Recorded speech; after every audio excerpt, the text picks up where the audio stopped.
Bismillahirrahmanirrahim. Assalamualaikum warahmatullahi wabarakatuh. Alhamdulillah hamdan katsiran thayyiban mubarakan fi. Alhamdulillah anak soleh soleha.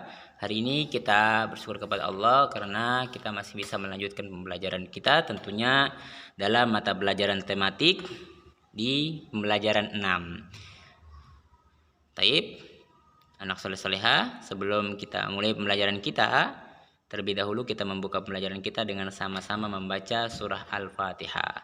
Ustaz pimpin, sikap berdoa, tangan diangkat, kepala ditundukkan, doa dimulai. A'udzu billahi minasyaitonir rajim. Bismillahirrahmanirrahim. Alhamdulillahi rabbil alamin. Ar-Rahmanir-Rahim. Maliki yaumiddin. Iyyaka na'budu wa iyyaka nasta'in. Ihdinas siratal mustaqim.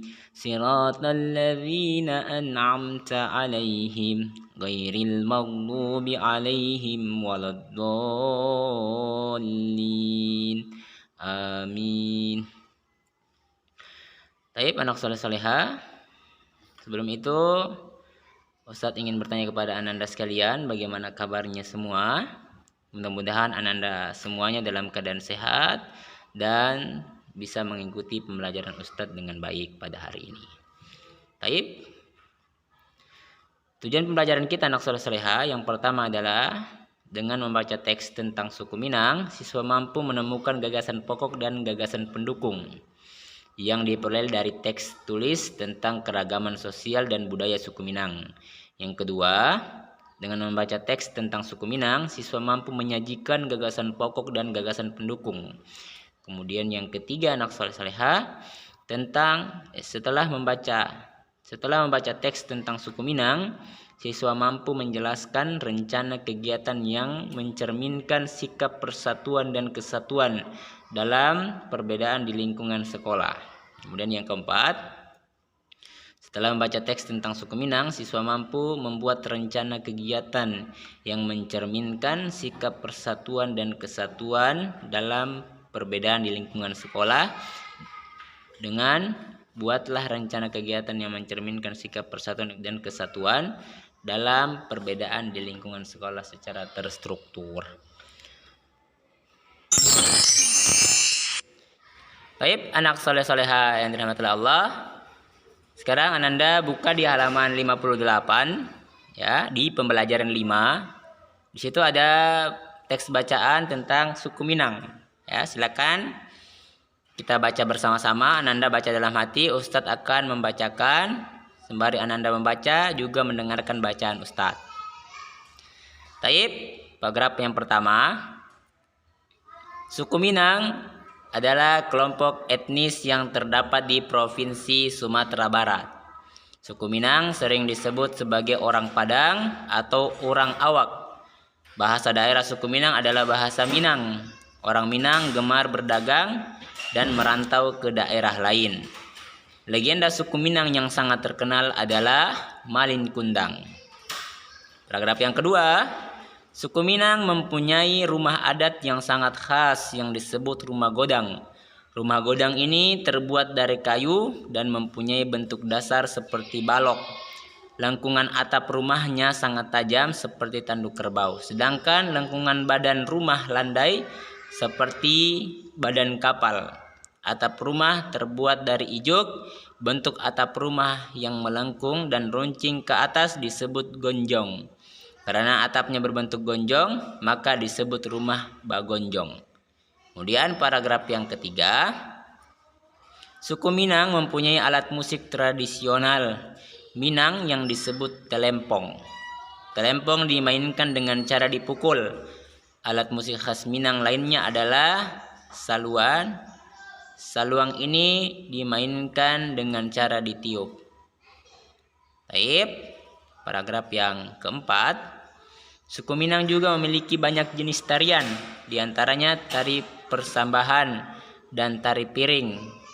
Tari persambahan biasanya ditampilkan dalam pesta adat. Kemudian paragraf yang kelima. Suku Minang sangat terkenal dengan berbagai makanan khasnya. Rendang merupakan salah satu makanan tradisional suku Minang yang sangat terkenal, bahkan sampai ke mancanegara. Makanan khas suku Minang lainnya yang juga digemari adalah sate Padang dan dendeng balado. Taib Ananda, tadi kita sudah sama-sama membacakan teks bacaan suku Minang dari paragraf yang pertama sampai paragraf yang kelima. Jadi Ananda cukup diketahui perbedaan antara gagasan pokok dan gagasan pendukung, yaitu gagasan pokok terletak di kalimat utama, sementara gagasan pendukung terletak di kalimat penjelas. Kemudian gagasan pokok berisi ide pokok, gagasan pendukung berisi uraian atau penjelas atau tambahan informasi. Kemudian gagasan pokok jumlahnya hanya 1 dalam setiap paragraf, sementara gagasan pendukung jumlahnya bisa lebih dari 1. Baik, Ananda, soleh-soleha. Sini Ustadz akan menunjukkan kalimat utamanya ya. Jadi kalimat utamanya di paragraf yang pertama adalah yang ini ya Ananda ya. Di bagian awal paragraf, yaitu suku Minang adalah kelompok etnis yang terdapat di Provinsi Sumatera Barat. Jadi ini kalimat utamanya ya. Kemudian paragraf yang kedua juga seperti itu, di awal paragraf kalimat utamanya. Paragraf ketiga juga sama, dan sampai paragraf yang kelima ya, kalimat utamanya terdapat di awal paragraf. Baik, jadi ini Ananda ya, anak soleh soleha, perlu diketahui perbedaan antara gagasan pokok dan gagasan pendukung. Silakan Ananda mengidentifikasi gagasan pokok dan pendukung dari teks yang telah Ananda baca tadi. Ya, jadi paragraf pertama silakan Ananda tentukan gagasan pokok dan gagasan pendukungnya. Ya, Ananda pertama cari dulu apa gagasan pokoknya, kemudian menulis poin-poin gagasan pendukungnya. Ya, kemudian paragraf yang kedua juga, paragraf yang ketiga, paragraf yang keempat, dan paragraf yang kelima. Baik. Jadi silakan Anda tulis di buku Ananda masing-masing gagasan pokok dan gagasan pendukung dari teks bacaan suku Minang. Demikian pelajaran kita hari ini. Mudah-mudahan apa yang Ustadz sampaikan bisa bermanfaat untuk Ananda semuanya dan bisa mengerjakan tugas dari ustadz-ustadzanya semuanya. Baik, demikian Ustadz akhiri. Billahi fissabil haq fastabiqul khairat. Assalamualaikum warahmatullahi wabarakatuh.